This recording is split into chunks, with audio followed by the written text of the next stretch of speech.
Bismillahirrahmanirrahim. Assalamualaikum warahmatullahi wabarakatuh.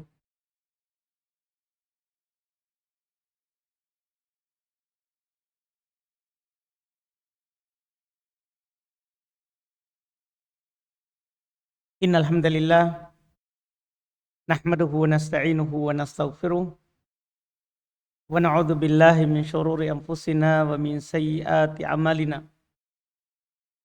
May yahdihillahu fala mudhillalah wa may yudlil fala hadiyalah. Asyhadu an la ilaha illallah wahdahu la syarikalah wa asyhadu anna Muhammadan abduhu wa rasuluh sallallahu alaihi wa ala alihi wa ashabihi wa man tabi'ahum bi ihsan ila yaumiddin, amma ba'd. Alhamdulillah, kembali pada sore hari ini kita mengkaji kitab yang dikumpulkan oleh Ummu Abdillah bintu Syekh Mukbil yang beliau beri judul dengan Sifat Al-Mar'atis Solehah, sifat wanita-wanita solehah, yang mana beliau kumpulkan dalil-dalil Quran, hadits terkait dengan sifat-sifat dari wanita solehah. Tentunya sebagaimana yang kami sering sampaikan, ini juga bisa menjadi sifat lelaki soleh. Hanya saja ini judulnya untuk perempuan. Di hari ini kita masuk sifat berikutnya lagi. Dan sifat ini bagi kita alhamdulillah tentunya tidak samar.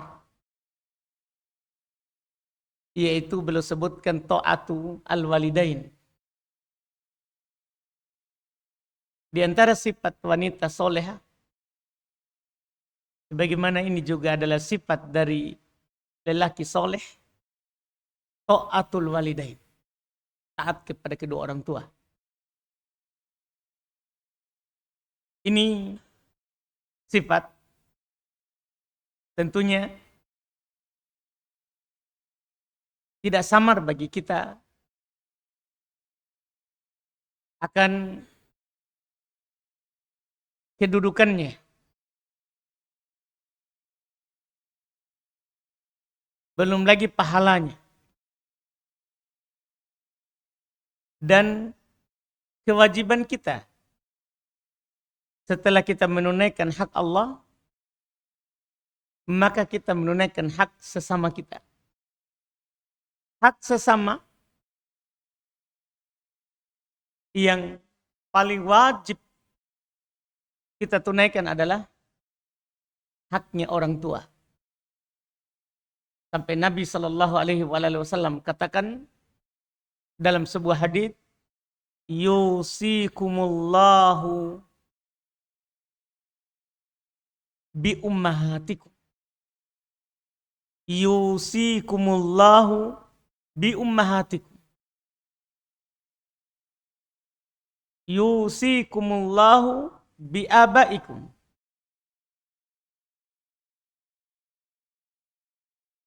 Allah Subhanahu wa taala, kata Nabi, mewasiatkan kepada kalian ibu kalian. 2 kali. Di sebagian riwayat 3 kali. 3 kali Nabi katakan. Allah berwasiat kepada kalian tentang ibu kalian. Allah berwasiat kepada kalian tentang ibu kalian. Allah berwasiat kepada kalian tentang ibu kalian. 3 kali. Kemudian setelah itu, yusikumullahu bi abaikum. Allah berwasiat kepada kalian tentang bapak kalian. Setelah itu, baru Nabi mengatakan, tsummal aqrab fal aqrab. Kemudian yang dekat, kemudian yang dekat. Yang dekat maksudnya anak. Setelah anak, yang dekat maksudnya adalah saudaranya bapak. Setelah saudaranya bapak, yang dekat maksudnya saudaranya ibu. Kemudian dekat maksudnya saudaranya kita sendiri. Saudara dan saudari kita. Ini namanya al-aqrab fal-aqrab. Kalau al-aqrab fal-aqrab tidak disebutkan namanya. Yang disebutkan namanya dua. Ibu dan bapak. Maka ini kewajiban bagi kita seorang muslim dan muslimah berbuat baik kepada orang tua. Sampai Nabi katakan Allah berwasiat. Allah berwasiat. Dalil Quran, dalil hadits sangat banyak sekali yang mewajibkan kita untuk berbakti dan berbuat baik kepada orang tua kita. Di antara dalil Quran, Allah Subhanahu wa taala berfirman, "Qul ta'alu atlu ma harrama rabbukum 'alaikum alla tusyriku bihi syai'a wa bil walidaini ihsana." Katakan wahai Muhammad. Jadi diperintahkan kepada nabi kita. Katakan wahai Muhammad, kemari kalian, itu umatnya. Kita ini dipanggil. Kemari kalian. Saya bacakan kepada kalian apa yang diharamkan oleh Rabb kalian kepada kalian. Yang diharamkan adalah kata Allah, alla tusyriku bihi syai'a. Bahwa kalian tidak mendoakan Allah dengan sesuatu apapun. Wabil walidaini ihsana.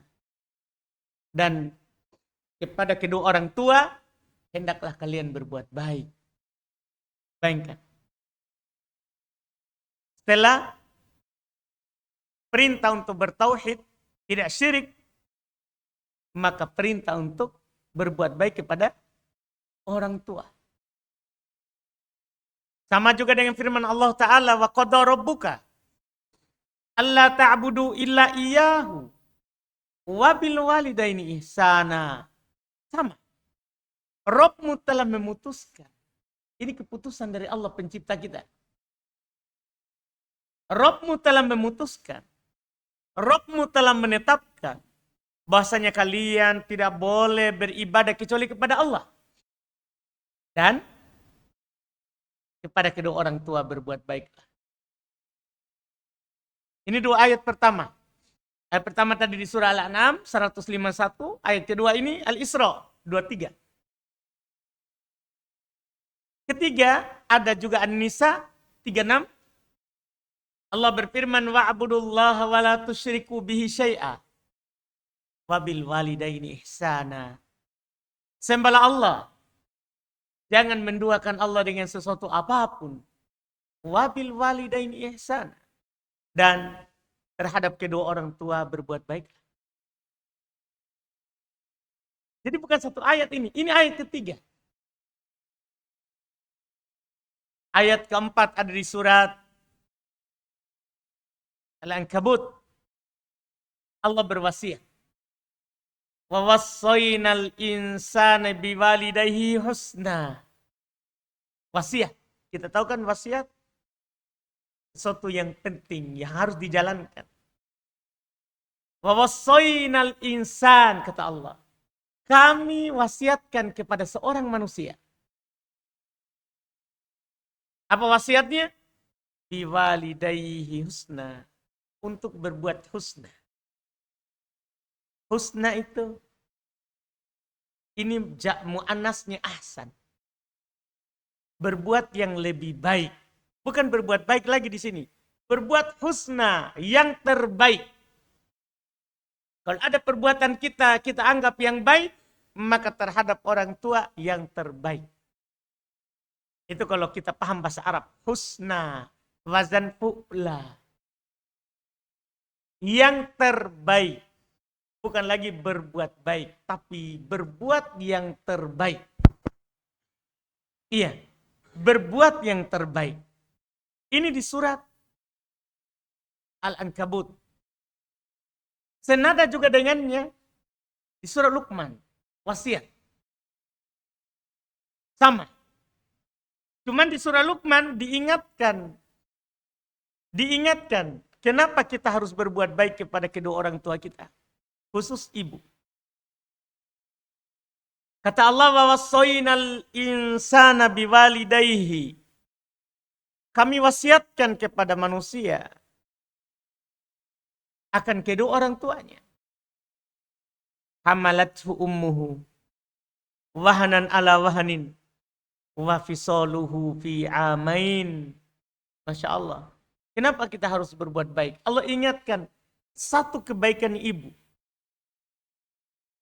Ibunya mengandungnya. Wahanan ala wahanin. Di atas keletihan. Kelelahan demi kelelahan. Bayangkan kita dibawa oleh ibu kita, tidak pernah terpisah dari kita di dalam perut. Di dalam perut. Bukan sehari dua hari. Kehamilan normal, kalau normal berarti 9 bulan. Bayangkan. Benda asing ini, benda asing. Yang dibawa. Awal masih ringan lah. 40 hari pertama kan mani. 40 hari kedua masih darah. Itu kan ringan.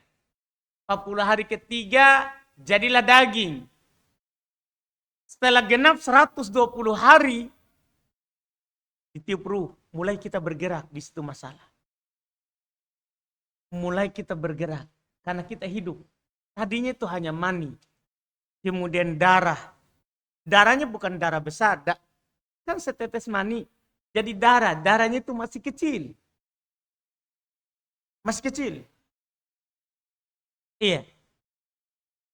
Kayaknya kalau sebulan pertama belum ada tanda kehamilan. Masih garis 1. Nanti terlambat masuk bulan kedua kan masih baru ada garis. Orang yang tes kehamilan. Karena kan sudah jadi darah. Sudah jadi darah. Makanya kalau baru terlambat sedikit, dosa. Cepat-cepat, tes cepat. Iya. Jangan. Paling kalau ada garisnya masih samar. Iya. Karena masih mani menuju darah. Bulan kedua baru darah. Bulan ketiga mulailah terbentuk darah itu tadi itu menjadi daging. Setelah 120 hari, mulailah kita hidup. Bayangkan, kita hidup di dalam perut. Lihat kalau ada orang punya cacing, mohon maaf. Nah, gimana gelisahnya itu? Cacing kecil itu. Ini orang hidup di dalamnya dan bukan sehari dua hari. Bukan. Makanya Allah Subhanahu wa taala ingatkan ini. Allah katakan di awal, wa wassaynal insana biwalidayhi. Kami wasiatkan kepada seorang insan kedua orang tuanya. Kenapa? Kenapa harus kita berbakti? Harus kita berbuat baik kepada kedua orang tua kita. Allah ingatkan ibu.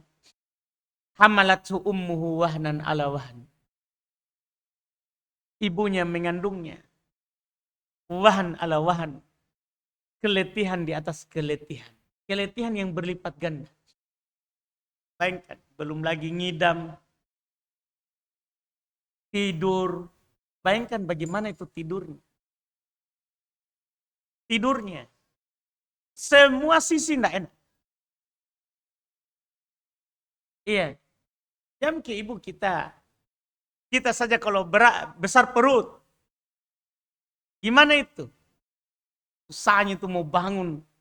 Nggak bisa langsung bangun ya. Harus bersandar pada kaki tangan. Ya enggak Pak Zulkifli? Iya. Setiap orang yang pernah punya perut paham itu. Susah. Kenapa kita menghadap ke belakang? Abu Hanif kita lihat. Iya. Itu padahal perutnya dia bawa itu. Hanya lemaknya mungkin. Makanannya. Tapi ini masalahnya benda asing. Yang mana ya kalau itu kan agak mudah. Tapi ini hidup di dalam perut ibu kita, bayangkan. Makanya Allah katakan wahanan ala wahani. Kelembahan, kesusahan di atas kesusahan. 9 bulan. 9 bulan. Setelah itu, antum kira habis keletihannya? Allah ingatkan. Wa fisaluhu fi amain. Ibunya menyusuinya dalam 2 tahun. Tidak habis itu mengandung. Tidak. Setelah kita lahir, menderita lagi ibu kita. Iya. 2 tahun. Dia susui kita. 2 tahun dia susui kita. Makanya Allah katakan aniskurli wali walidaik. Hendaklah kamu bersyukur kepadaku, kata Allah. Dan berterima kasihlah kepada kedua orang tua. Iya. Tidak ada orang siapapun waktu itu yang menyayangi kita. Yang melebihi orang tua kita. Kalau kita punya istri sekarang, di mana dulu? Kan dia begitu. Makanya ini menjadi kewajiban bagi kita. Di samping ini adalah merupakan ciri dan sifat wanita solehah. Demikian pula lelaki yang soleh. Berbuat baik kepada orang tua, ya, dan di samping dia bersyukur kepada Allah Subhanahu wa taala. Allah yang menciptakannya, tapi kan dititipkan lewat rahimnya ibu. Berarti ibu jadi penyebab. Iya, ibu jadi penyebab.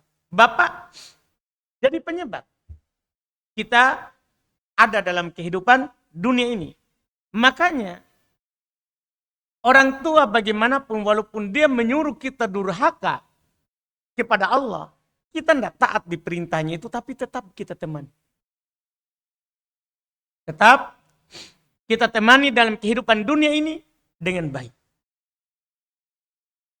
Allah lanjutkan di surat Luqman, wa in jahadaka ala an tusyrika bima laisa laka bihi ilm fala tuti'huma wa sahibuhuma fid dunya ma'rufa. Jika keduanya memaksa kamu untuk berbuat syirik saja. Jika keduamu memaksa kamu untuk berbuat syirik yang kamu tidak punya ilmu tentangnya, jangan kamu taati. Jangan taati ajakannya, karena itu maksiat. Karena la ta'ata li makhlukin fi ma'siyatil khaliq. Tidak boleh kita taat makhluk kalau itu maksiat kepada Allah. Tapi ingat, apakah kita durhaka? Karena orang tua ajak pada syirik. Apakah kita langsung durhaka? Tidak. Kata Allah, wasahibuhuma fid dunya ma'rufa. Temani keduanya di kehidupan dunia ini dengan baik. Bayangkan. Dia ajak saja kita durhaka. Kita tetap diperintahkan untuk temani orang tua kita. Bagaimana kalau orang tua kita tidak mengajak kita durhaka? Malah orang tua kita mengajak kita kepada ketaatan. Apa kita tidak wajib untuk berbuat baik kepadanya? Iya. Ini Masya Allah. Dan tidak ada amalan yang paling utama yang melebihi bakti dan berbuat baik kepada kedua orang tua. Nabi Sallallahu Alaihi Wasallam di dalam hadits riwayat Imam Al-Bukhari dan Imam Muslim dari Abdullah bin Mas'ud radhiyallahu taala anhu, beliau pernah berkata, sa'altun nabiyya sallallahu alaihi wasallam ayyul amal ahabbu ilallah. Saya pernah bertanya kepada Nabi sallallahu alaihi wasallam, amalan apakah yang paling dicintai? Jadi yang paling dicintai, karena semua amalan dicintai oleh Allah. Semua amalan soleh dicintai oleh Allah. Tapi yang beliau tanyakan yang paling dicintai. Oleh kata Nabi Shallallahu Alaihi Wasallam, as-salatu ala waktiha. Solat pada waktunya. Itu amalan paling dicintai oleh Allah. Ibnu Mas'ud berkata lanjut, summa ayi. Kemudian setelah solat apa? Nah, solat kita maklumilah. Dia amalan yang paling dicintai oleh Allah. Rukun Islam kedua. Rukun Islam kedua. Tapi kalau selain solat apa? Ibnu Mas'ud bertanya, summa ayi. Kemudian apa? Bayangkan. Perkiraan kita mungkin bisa saja zakat kah? Puasa. Kan rukun Islam. Haji. Kan rukun Islam. Rukun Islam kan harus sholat ya. Zakat. Puasa. Haji. Tapi kita tahu apa jawabannya. Ketika ditanya setelah sholat ini. Kemudian apa? Kata Nabi, birrul walidain. Bayangkan. Berbuat baik kepada kedua orang tua. Iya. Berbuat baik kepada kedua orang tua.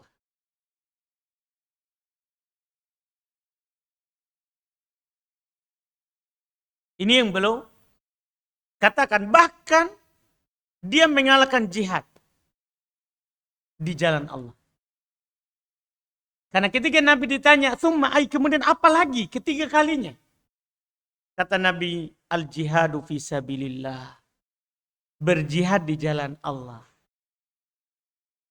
Berjihad di jalan Allah. Jadi berbuat baik kepada kedua orang tua itu lebih utama daripada jihad. Di jalan Allah. Makanya Nabi SAW ketika datang seorang ingin berjihad bersama beliau. Tapi belum meninggalkan. Dia meninggalkan orang tuanya.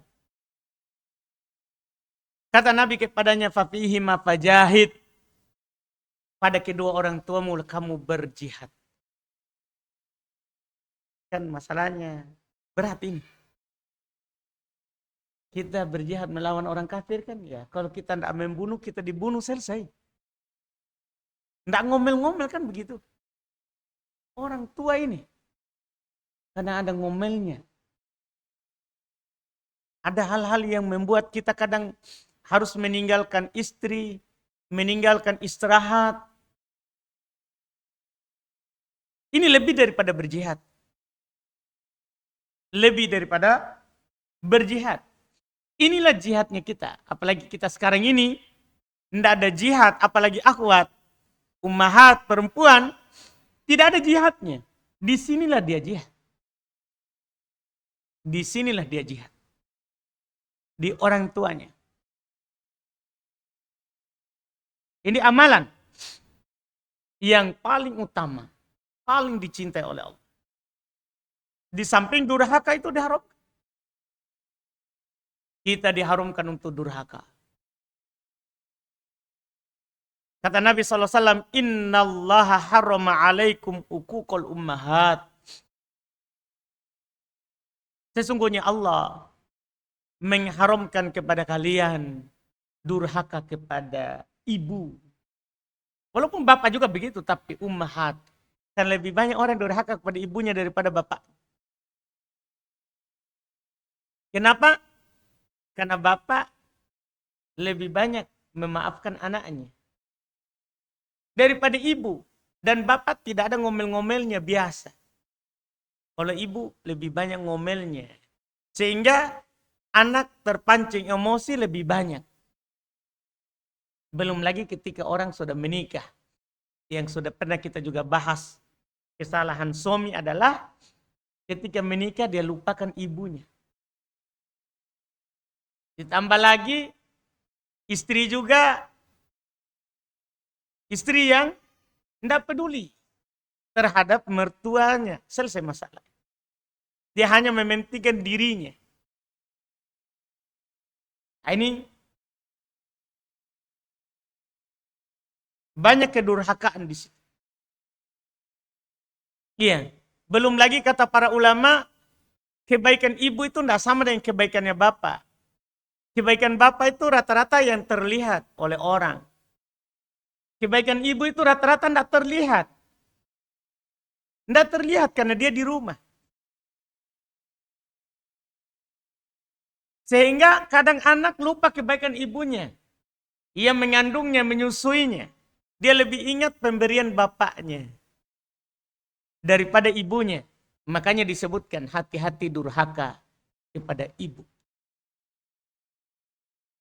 Iya. Ini yang dikatakan oleh Nabi Sallallahu Alaihi Wasallam. Makanya Nabi Sallallahu Alaihi Wasallam mendoakan kecelakaan bagi orang yang mendapati kedua orang tuanya tapi tidak memasukkannya ke dalam surga. Kata Nabi, rogi ma ampu rojulin. Kecelakaan bagi seorang. Kecelakaan bagi seorang. Adroka indahu abwahul kibar. Falam yudkilahul jannah. Kecelakaan bagi seorang yang mendapati di sisinya kedua orang tuanya sudah masuk di waktu tua, tapi tidak menjadi sebab dia masuk surga. Celaka. Kecelakaan. Ini dosa besar. Karena didoakan kecelakaan. Bahkan durhaka kepada kedua orang tua akbarul kabair. Dosa besar yang paling besar. Dosa besar yang paling besar. Kata Nabi, ala unabbi'ukum bi akbaril kabair. Maukah saya katakan kepada kalian? Maukah saya kabarkan kepada kalian?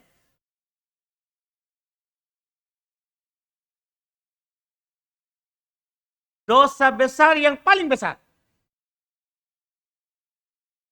Qalu, kata para sahabat, bala ya Rasulullah. Iya wahai Rasulullah. Kami mau. Qala al-isyraku billah wa uququl walidain. Kata Nabi, syirik kepada Allah dan durhaka kepada kedua orang tua. Digandengkan. Syirik kepada Allah dan durhaka kepada kedua orang tua. Ini menakutkan. Akbarul kabair. Dosa besar yang paling akbar, paling besar. Syirik dan durhaka kepada kedua orang tua. Syirik dan durhaka kepada kedua orang tua. Dan hadits-hadits yang semisal ini serta ayat-ayat semisal ini sangat banyak. Sangat banyak sekali. Kita cukup mengisyaratkan dengan itu tadi. Iya. Dan ini menjadi ciri orang baik. Kalau kita mau melihat lelaki yang baik, bagaimana dia terhadap orang tuanya. Ada akhwat, ada ikhwah melamarnya. Dia seharusnya bertanya, gimana sikapnya terhadap orang tuanya. Kalau dia bilang, orang tua aku tidak suka kamu ini, tapi saya dilarang sama orang tuaku, tapi saya pilih kamu saja. Selesai masalah. Nanti lama-lama kita juga diceraikan. Ada akhwat lain dia akan tinggalkan. Ibunya saja dia tinggalkan. Untuk kita. Iya kan? Ibunya ini yang paling berjasa pada dia. Yang mengandungnya, menyusuinya. Dia bisa tinggalkan karena kamu. Otomatis kamu selesai. Ditinggalkan. Kalau ada lagi yang lain. Iya. Ini harus dilihat. Nabi SAW katakan, tazawud al-walud al-wadud. Ini isyarat. Nikahilah yang walud. Yang keturunannya dilihat dari keturunannya, punya keturunan. Dilihat dari ibunya, oh ada anaknya. Itu namanya ikhtiar, sebab walaupun nanti kalau tidak ada anak, itu lagi kan takdirnya Allah. Yang kedua poinnya, al-wadud, yang penyayang. Dari mana kita tahu dia penyayang? Lihat bagaimana di ibunya, bagaimana di bapaknya. Kan tidak mungkin kita tahu dia penyayang. Kalau hanya sayang karena pacaran, itu kan dibuat-buat. Itu ada maunya itu. Ya enggak, Pak Kipli? Iya, tidak ada itu orang pacaran berkelahi. Iya tuh, nanti episode menikah baru berkelahi. Tidak ada, kenapa diperindah oleh setan? Kan dosa. Dosa. Kita juga tidak enak. Dan pasti, nanti rugi lagi. Pasti orang pikir begitu. Tapi jangan lihat ke situ. Lihat kepada bagaimana di ibunya, di bapaknya. Ini kan isyarat dari Nabi. Nikah yang wadud, penyayang. Nikah yang penyayang. Iya. Ini isyarat dari Nabi Sallallahu alaihi wasallam. Karena ini adalah sifat orang soleh, sifat orang solehah. Wanita solehah, lelaki soleh, seperti itu. Iya. Dan sekali lagi,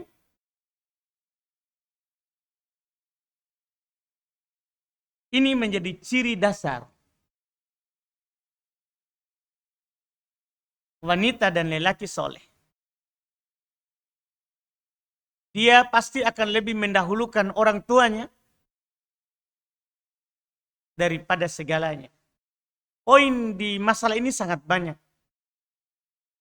Poin di masalah ini sangat banyak. Ada kisah orang terdahulu. Kan kita tahu kan kisah orang terdahulu diantaranya adalah yang tertutup di goa itu.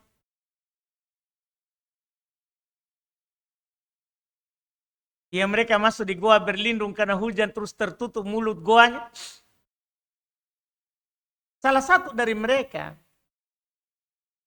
menyebutkan amalan soleh yang pernah dia lakukan. Dan terbuka mulut goanya itu adalah dia punya amalan. Dia lebih mendahulukan orang tuanya daripada anak-anaknya dan istri. Dia bawa pulang susu terlambat, ibunya udah tidur, bapaknya sudah tidur. Yang biasanya ibu bapaknya minum dari situ. Yang dia bawa itu pulang. Maka ketika mendapati itu, anak-anaknya sudah mau minum air susu itu. Tapi karena dia punya kebiasaan tidak mendahulukan anaknya daripada orang tuanya, dia tidak berikan kepada anak-anak. Menangis anak-anaknya, dia tunggu orang tuanya terbangun, baru dikasih minum dan dikasihkan kepada anak. Ini amalan soleh. Iya. Sebagai penutup, ada pertanyaan yang bagus yang diajukan kepada Syekh Muhammad Al-Amin Asy-Syinkiti rahimahullah. Pertanyaan dari seorang anak, ini Syekh masa sekarang, guru dari Syekh Utsaimin, guru dari Syekh Abdurrahman bin Nasir As-Sa'di rahimahullah, ahli tafsir. Dia pernah ditanya oleh seorang anak. Ini bagus untuk masa kita sekarang ini. Dia bilang, hal yajuzu lil walid bai'u sayyarati ibnihi min ghairi idnihi asabakumullah. Boleh enggak bagi seorang ayah, orang tua, menjual mobil milik anaknya tanpa izin dari anaknya? Semoga Allah memberi kalian pahala. Paham pertanyaannya ini? Apa kata Syekh? lau ba'a walidi, beliau bilang diri, seandainya orang tuaku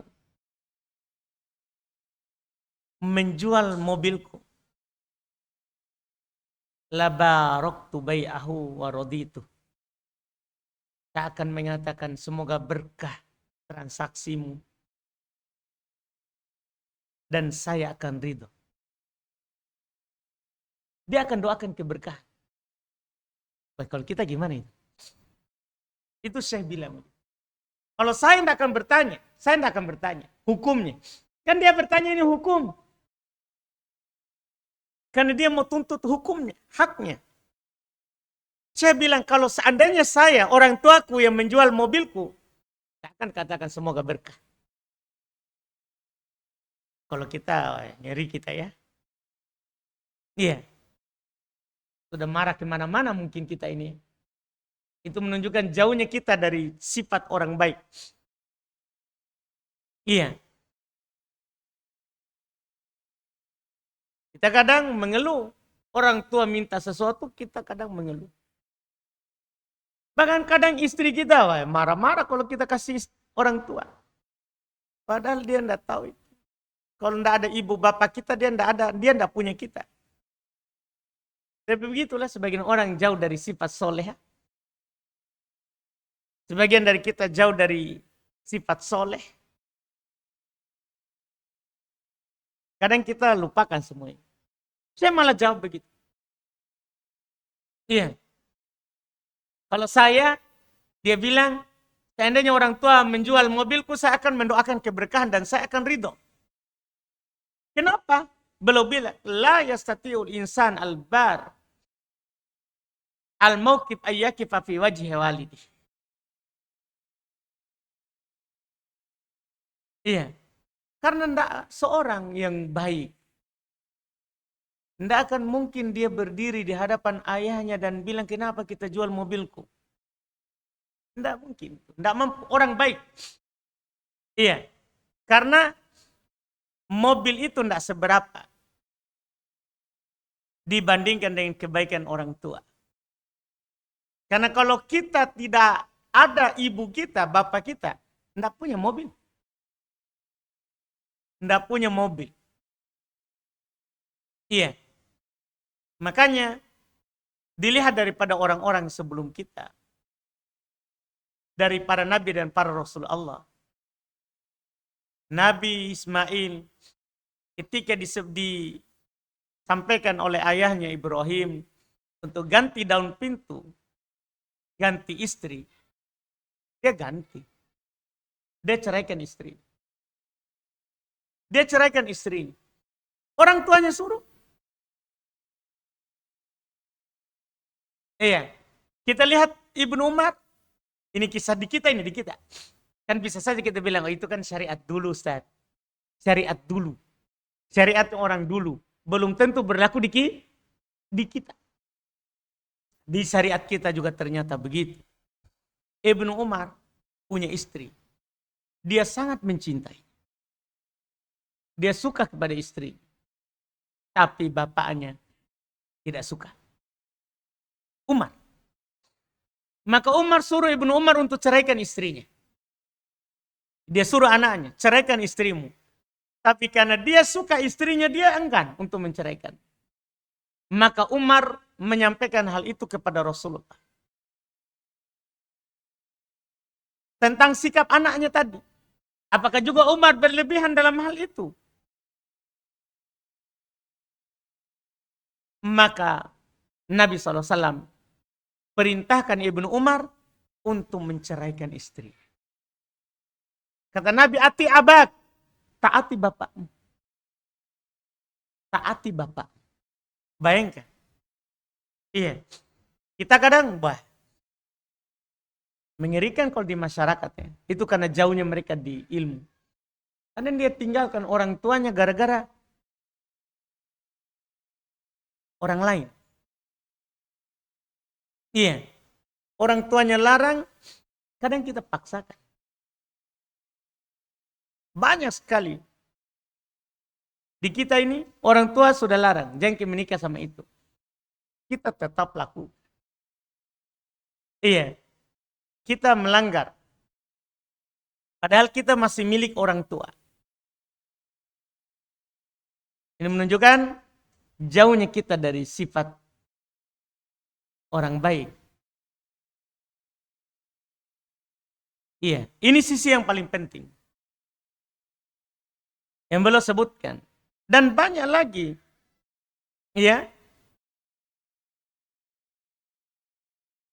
Banyak lagi.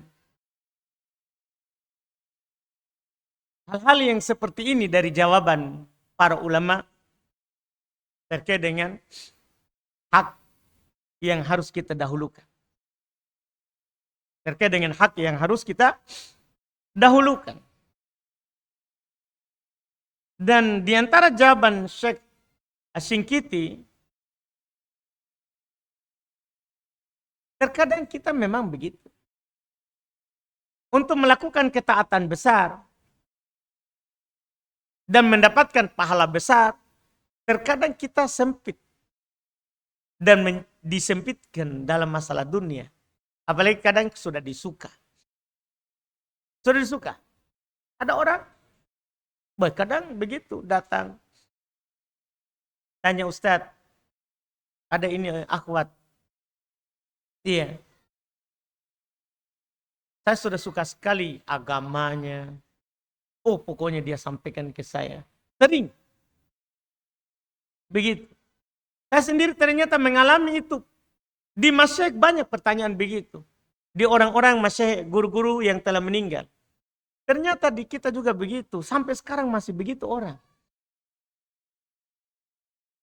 Tentunya karena jauhnya kita dari ilmu. Tapi kita kalau ada orang bertanya begitu, anggaplah.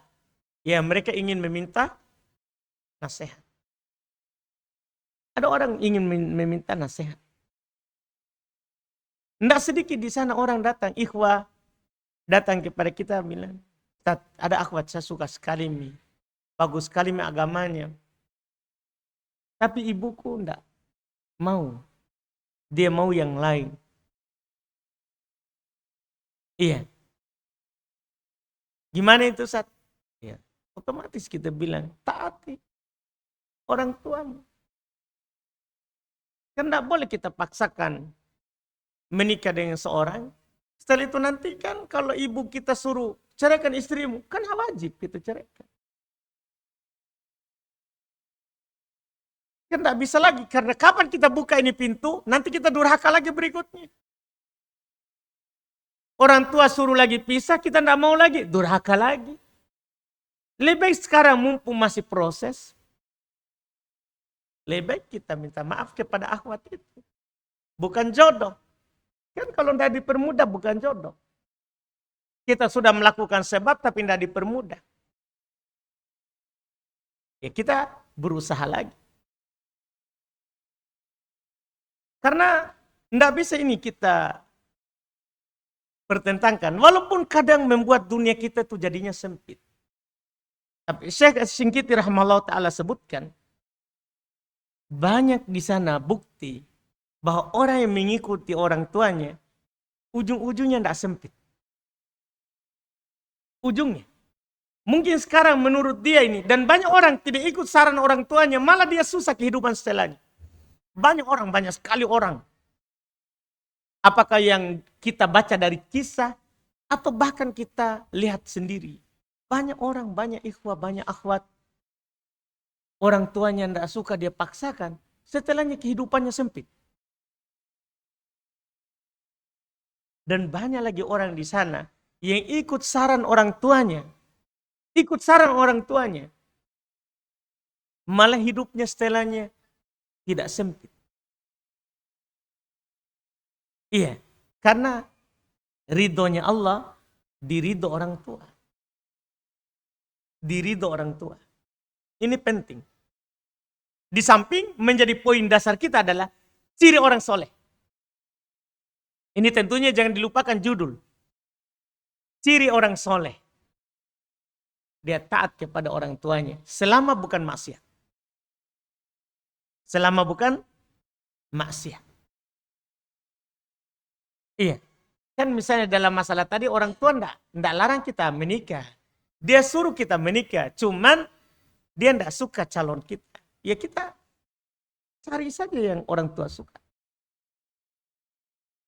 Iya. Kalau orang tua enggak suka karena mungkin nasab, cari saja yang senasab. Kan pernah terjadi di masa Nabi. Pernah terjadi di masa Nabi begitu. Sahabat yang nasabnya lebih rendah, susah, walaupun di Islam kan enggak melihat nasab kan. Cuman daripada kita hidup, kita ini bukan orang yang kaya. Misal, kita paksakan menikah dengan akhwat kaya. Misal begitu. Baik. Gimana menderita kita hidup. Anggaplah istri kita, kan terima kita apa adanya. Tapi ada tekanan dari keluarga. Ngapa itu suamimu? Kan mereka susah juga dikasih tahu. Yang penting soleh. Kan susah juga. Kan orang menilainya dengan dunia. Benar di sisi Nabi. Beliau suruh sahabatnya untuk ceraikan. Karena enggak bisa. Susah ini. Susah. Iya. Dan ini bukan masalah. Kita memang kadang terima. Istri terima. Tapi kan di keluarga. Kadang kan orang tua, kadang malu lah. Ini anakku menikah dengan orang tidak jelas. Walaupun itu alasan tidak syar'i. Tapi ada istilahnya, jangan sampai ini harus ditutup. Jangan sampai gara-gara itu kita durhaka kepada orang tua. Dan syariat kita itu menutup hal-hal yang mendatangkan dosa dan maksiat.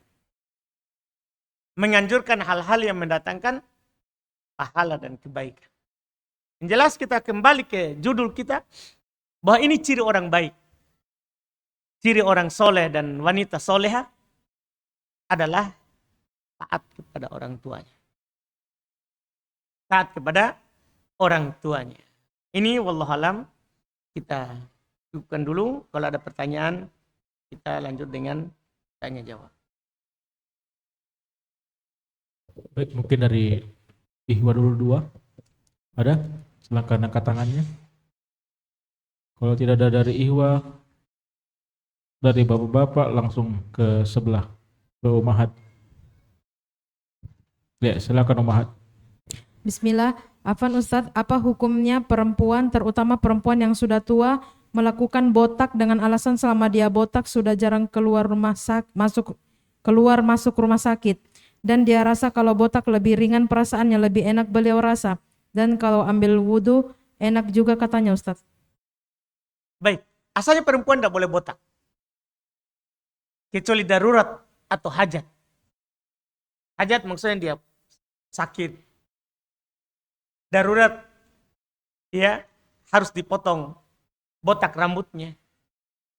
Tanpa hajat, tanpa ada darurat, tidak boleh dia botak. Perempuan tidak boleh botak. Alasan wudhu itu bukan hajat, bukan darurat. Bukan hajat, bukan darurat. Karena wudhu di perempuan itu usap kepala, bukan usap rambut. Wudhu di perempuan itu usap kepala, bukan usap rambut. Artinya walaupun panjang rambutnya, dia tidak perlu ikuti rambutnya yang panjang dalam mengusap kepala. Cukup dia jalankan tangannya dari bagian depan tumbuh rambutnya sampai ke belakang, leher di belakang rambutnya. Tempat tumbuh rambut bagian belakang, tidak sampai ke leher. Baru dikembalikan. Tidak perlu dia usap rambutnya yang panjang. Jadi masalah wudhu tidak jadi alasan untuk botak. Tidak boleh perempuan itu botak. Bahkan sampai karena perempuan itu tidak boleh botak, Syekh bin Baz berfatwa anak-anak lah yang perempuan kan sunnah cukur. Kalau di akikah ditimbang rambutnya. Kalau anak perempuan jangan, ditaksir saja. Saking hati-hatinya mereka bahwa perempuan itu tidak boleh botak. Bahkan sampai di anak kecil, tidak perlu dicukur botak. Ditaksir saja berapa nilai rambutnya. Itu yang disebutkan. Wallahualam. Suami saya telah meninggal. Apakah saya menjadi ahli waris dari rumah yang atas nama suami saya? Bagaimana kalau mertua keberatan karena kami tidak memiliki anak? Baik, Masya Allah. kalau tidak memiliki anak, ada harta di rumah itu. Ada harta di rumah itu. Cuman ada juga hak orang tuanya itu mayat. Orang tuanya suami tak. Itu harus kita perhatikan. Untuk jelas, karena masalah warisan itu jelas dan ayatnya sedikit di Quran, untuk kita bisa baca An-Nisa ayat 12. Untuk jatahnya kita. Dan istri itu kalau meninggal suami tidak punya anak, istri dapat 1/4. Di An-Nisa ayat 12. Untuk orang tuanya suami juga ada. An-Nisa sebelumnya 11. Iya, ada jatahnya. Ada jatahnya. Jelas, tidak semua memang menjadi harta itu. Ada hak orang tuanya suami. Ada hak orang tuanya suami. Untuk hak orang tuanya suami, ya, berapa yang dia dapat dari harta itu, kita bisa baca An-Nisa tadi ayat 11.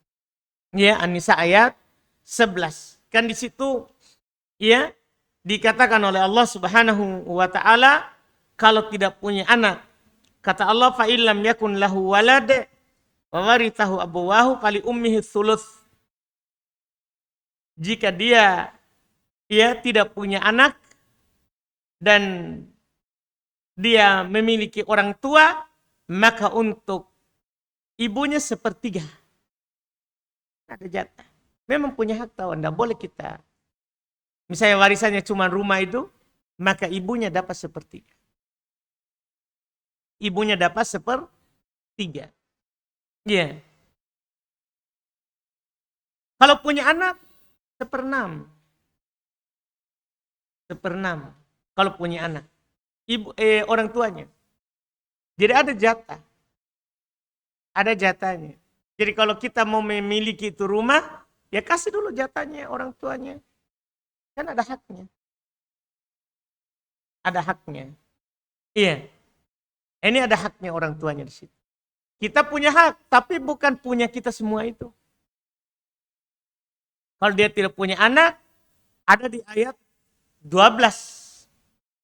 Ada di ayat 12. Allah katakan, iya,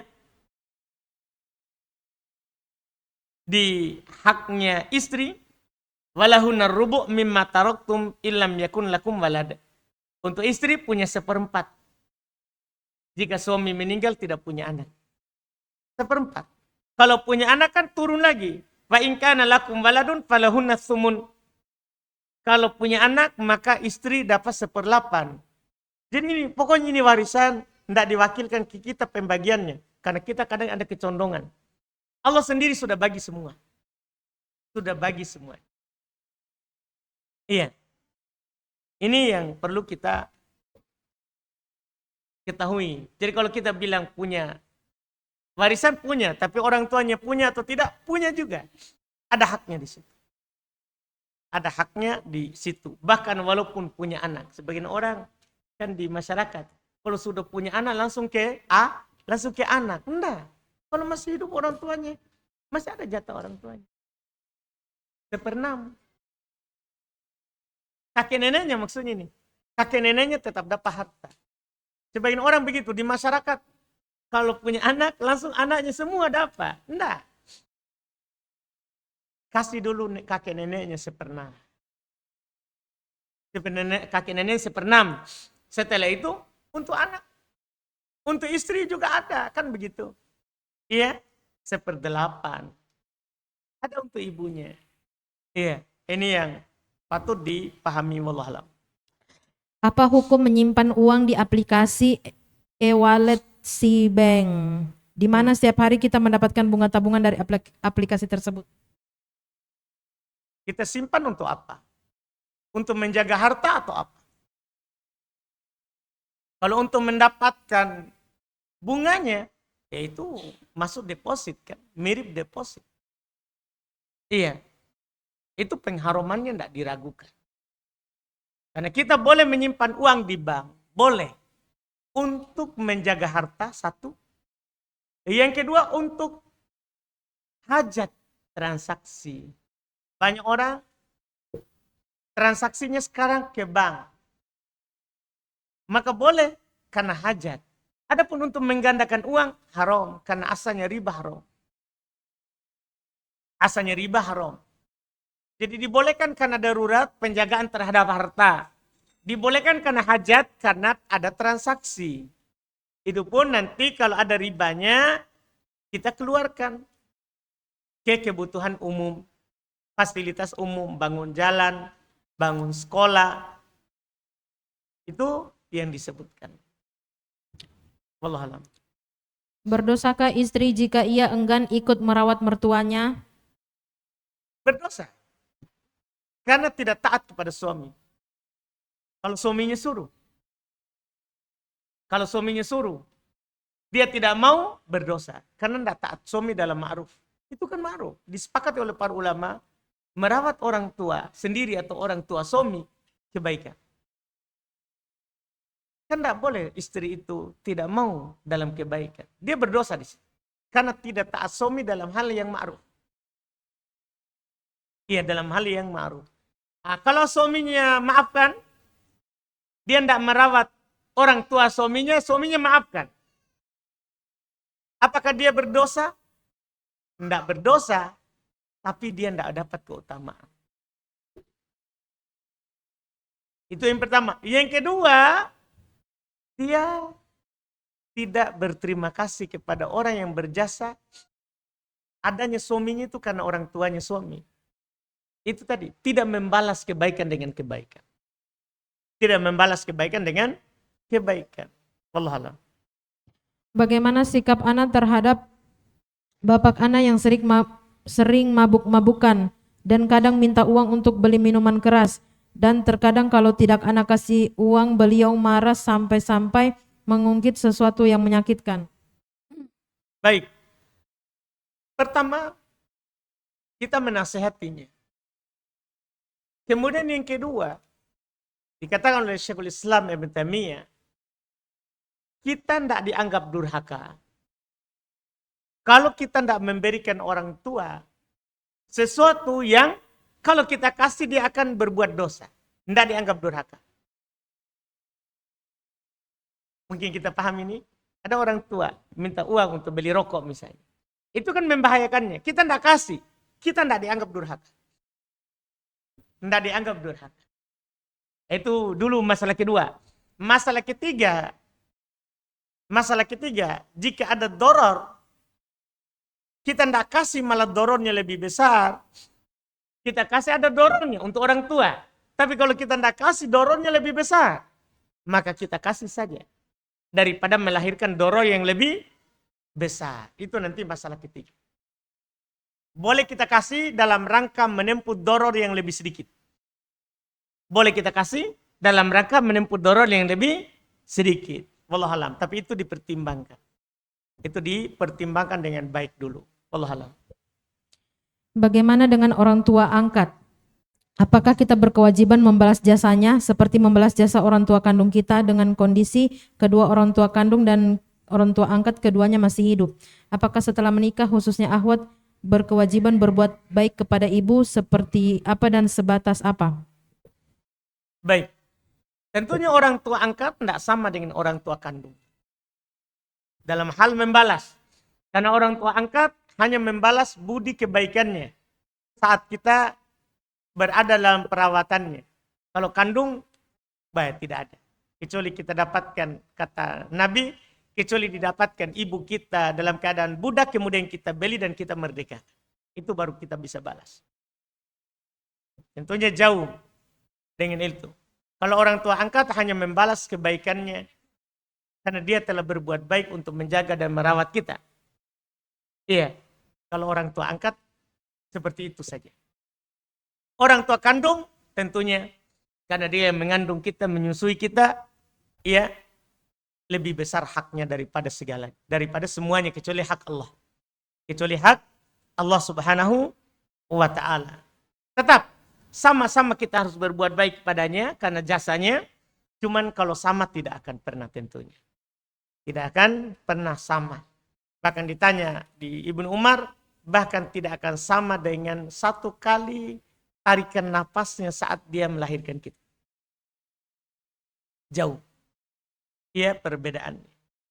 Kemudian pertanyaan lanjutannya tadi, tentunya seorang walaupun sudah menikah, tetap berbuat baik kepada orang tuanya. Hanya saja perbedaannya kalau akhwat, dia berbuat baik kepada suaminya lebih wajib daripada orang tuanya setelahnya. Karena orang tuanya telah menyerahkan dia kepada suaminya saat akad. Saat akad. Jadi ketika bertentangan, dia dahulukan suaminya daripada orang tuanya. Beda kalau suami, dia tidak boleh mendahulukan istrinya daripada orang tuanya. Kalau istri beda, karena dia sudah diserahkan oleh bapaknya saat akad. Sudah beda pemimpinnya. Sudah beda pemimpinnya. Walaupun dari sisi lain, si suami dia dukung istrinya untuk bakti kepada orang tuanya.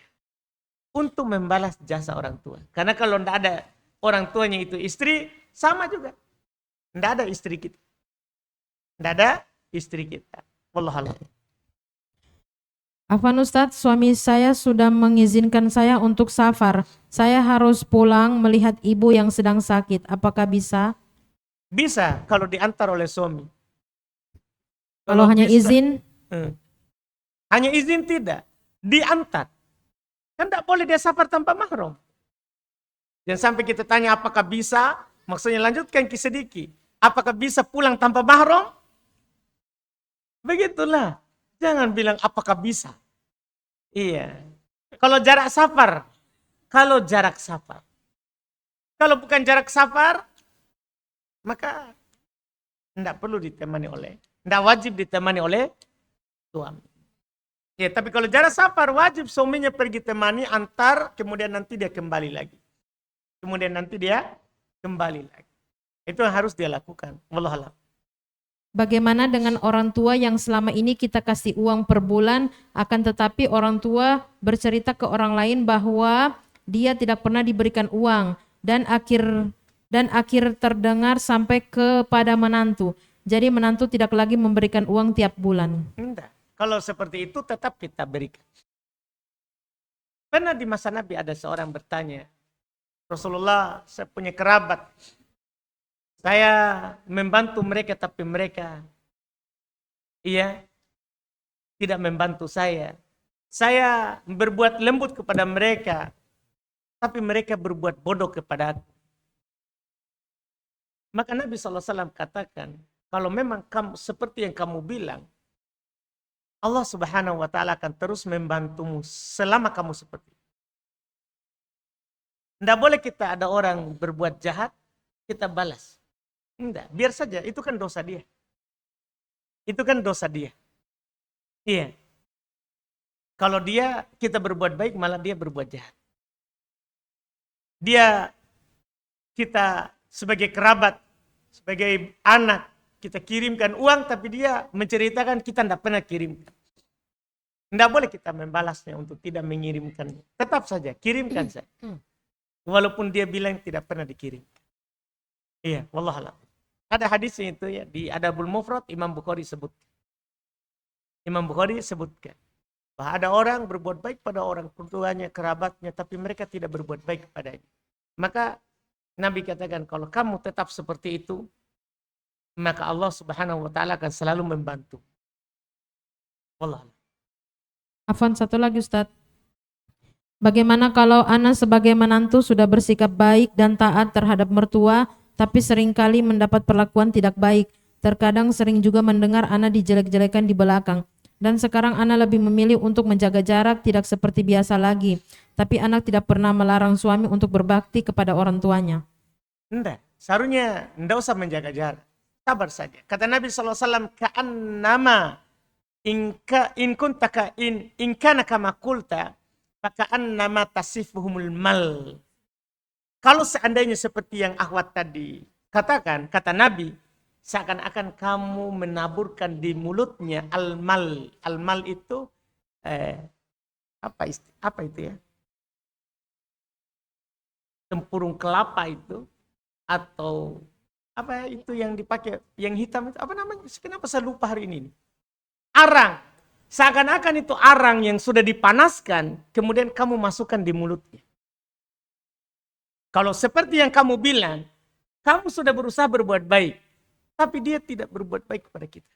Seakan-akan kamu masukkan di mulutnya itu almal, arang yang sudah dipanaskan, sudah membara, kamu kasih masuk di mulut. Seakan-akan begitu. Kamu menyumbatnya. Jadi biarkan saja. Jangan berhenti berbuat baik pada. Walaupun dia punya sikap yang berbeda. Itu kata Nabi SAW. Kamu justru yang mengajarkan kepadanya kebaikan. Kamu mengajarkan kepadanya apa? Kebaikan. Jangan balas kebaikan, keburukan dengan keburukan. Tidak, balas dengan kebaikan. Balas dengan kebaikan. Minimal untuk mengingat jasanya gara-gara dia, kita punya suami. Itu saja. Wallahu a'lam. Bis? Baik. Alhamdulillah. Kita cukupkan, alhamdulillah. Insya Allah kita lanjut lagi nanti di pertemuan akan datang. Subhanakallahumma hamdik, asyhadu an la ilaha illa anta astaghfiruka wa atubu ilaik. Assalamualaikum warahmatullahi wabarakatuh.